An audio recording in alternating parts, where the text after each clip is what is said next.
ஷேர்சேட் ஆப்புக்கு ஒரு முக்கியமான ஒரு அப்டேட் வந்திருக்கு. அதன்படி இனிமேல் நீங்கள் எந்த ஒரு யூசர்கிட்டையும் நீங்கள் டேரெக்டாகவே சேட்டிங் பண்ணலாம். ஸோ சேட் பண்ணுறது எப்படி அப்படிங்கிறத பற்றி இந்த வீடியோவில் நம்ம பார்க்கலாம். Back from the dead.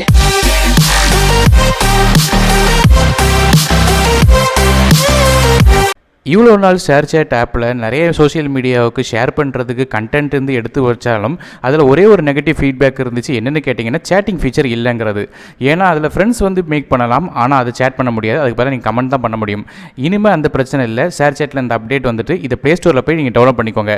So download பண்ணி முடிச்சதுக்கப்புறம் நீங்கள் பார்க்குற விஷயம் என்னென்னு கேட்டிங்கன்னா, உங்கள் பேஜில் டாப்பில் வந்து ஒரு ஐக்கான் தெரியும். அந்த ஐக்கானை நீங்கள் டேப் பண்ண வேண்டியிருக்கும். ஸோ டேப் பண்ணிட்டீங்கன்னா ஆட்டோமேட்டிக்காக உங்களுக்கு தெரிகிற விஷயம் என்னென்னு கேட்டிங்கன்னா ரெண்டு கேட்டகரியாக பிரியும். அதாவது தெரிந்தவர்கள் மற்றும் தெரியாதவர்கள் அப்படிங்கிற ரெண்டு கேட்டகரி மட்டும் தெரியும்.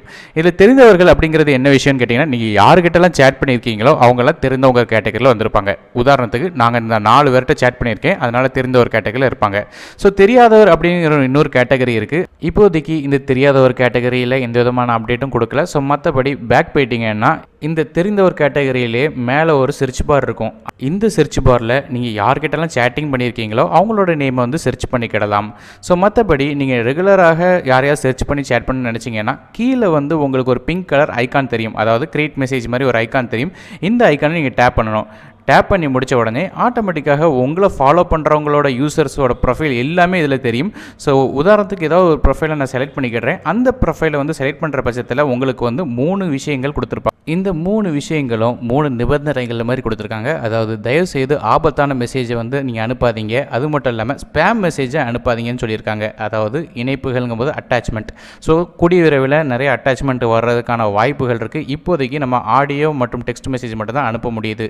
ஸோ மற்றபடி 3வதாக தனிப்பட்ட எந்த ஒரு நபரையும் பாதிக்கிற மாதிரி விஷயத்தையும் அனுப்பாதீங்கன்னு சொல்லியிருக்காங்க. ஸோ இந்த 3 நிபந்தனைகளையும் ஏற்ற பிறகு நீங்கள் கீழே பார்த்தீங்கன்னா உங்களுக்கு வந்து ஒரு ரெக்வஸ்ட் பண்ணுற மாதிரி ஒரு டெக்ஸ்ட் பார் இருக்கும். ஜஸ்ட் வந்து அந்த மெசேஜை அனுப்பிட்டீங்கன்னா போதும்.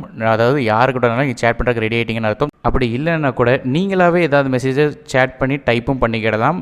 மெசேஜ் வந்து சென்ட் ஆகிட்டா இல்லையா அப்படிங்கிறத கண்டுபிடிக்கிறதுக்கு வாட்ஸ்அப்பில் நம்ம பார்க்குற மாதிரியே ஒருத்தங்களுக்கு டேரெக்டாக மெசேஜ் சென்ட் பண்ணிட்டோம்னா சிங்கிள் டிக்கும், அது அவங்களுக்கு டெலிவர் ஆகிட்டுனா டபுள் டிக்கும், அது மட்டும் இல்லாமல் ரீட் பண்ணிட்டாங்கன்னா டபுள் க்ரீன் கலர் டிக்கும் இதுலேயுமே இருக்குது. ஸோ வாட்ஸ்அப்பில் எப்படிலாம் மெசேஜ் வந்து சென்ட் பண்ணி நம்ம வந்து ரீட் பண்ணிட்டாங்களா இல்லையான்னு கண்டுபிடிக்கிற மாதிரி இதுலேயும் வந்து ஈஸியாக கண்டுபிடிச்சிக்கலாம். டெக்ஸ்ட் மெசேஜ் மட்டும் இல்லாமல் இதில் வந்து ஆடியோ மெசேஜும் உங்களால் அனுப்ப முடியும். அதுக்கு சைடில் இருக்கிற அந்த மைக் பட்டனை டேப் பண்ணியிருக்கும். டேப் பண்ண உடனே பெர்மிஷன் கேட்கும், அதை அக்செப்ட் பண்ணிடுங்க. அதுக்கப்புறம் லாங் ப்ரெஸ் பண்ணிக்கிட்டே இருந்தீங்கன்னா ஆட்டோமேட்டிக்காக நீங்கள் அனுப்புகிற மெசேஜ் வந்து ரெக்கார்ட் ஆயிரும். ஸோ ஒருவேளை கேன்சல் பண்ணோன்னா அதில் அழிக்கிறதுக்கு ஆப்ஷனும் இருக்குது. ஸோ அப்படி இல்லைனா டேரெக்டாக டேப் பண்ணிவிட்டு அதை நீங்கள் வந்து இன்னொரு தடவை லீவ் பண்ணிவிட்டு மறுபடியும் டேப் பண்ணிட்டீங்கன்னா ஆட்டோமேட்டிக்காக அந்த வாய்ஸ் மெசேஜ் வந்து உங்களுக்கு சென்ட் ஆயிரும். இது போக ஒரு சேட்டுக்குள்ளே வந்து யாரையாவது பிளாக் பண்ணணும் அல்லது யாராவது தேவையற்ற நபர்கள் உங்களுக்கு சேட் பண்ணுறாங்கன்னு நினச்சிங்கன்னா மேலே இருக்கிற டாப்பில் இருக்கிற 3 டாட் பட்டனை டேப் பண்ணிக்கோங்க. இதில் வந்து பிளாக் செய்ய அப்படிங்கிற ஆப்ஷன் இருக்கும். அதை டேப் பண்ணிட்டீங்கனாலே போதும். ஆட்டோமேட்டிக்காக நீங்கள் யாரை வந்து பிளாக் பண்ணணும்னு நினைக்கிறீங்களோ அவங்க வந்து பிளாக் ஆயிடுவாங்க. ஸோ ஒருவேளை அவங்கள ஆக்சிடென்டலாக ஏதாவது பிளாக் பண்ணிட்டீங்கன்னா கூட மறுபடியும் அவங்கள அன்பிளாக் பண்ணுறதுக்கும் ஆப்ஷன் கொடுத்துருக்காங்க. கீழே பார்த்தீங்கன்னா அன்பிளாக் செய்க அப்படிங்கிற ஒரு க்ரீன் கலர் பட்டன் தெரியும். ஸோ அதை டேப் பண்ணிட்டீங்கன்னா மறுபடியும் அன்பிளாக் பண்ணிக்கலாம். ஸோ இந்த ஆப்ஷனை பயன்படுத்தி உங்களுக்கு பிடிக்காத நபர் யாராவது உங்கள்கிட்ட சேட் பண்ணாங்கன்னா ஆட்டோமேட்டிக்காக அவங்கள பிளாக் பண்ணுறதுக்கு ஆப்ஷனும் கொடுத்துருக்காங்க. இது மட்டும் இல்லாமல் உங்களை ஃபாலோ பண்ணுறவங்க மட்டும் இல்லாமல் நீங்கள் யாருக்கிட்ட வேணால் சேட் பண்ணுறதுக்கு ஆப்ஷனு ஷேர்சேட்டில் கொடுத்துருக்காங்க.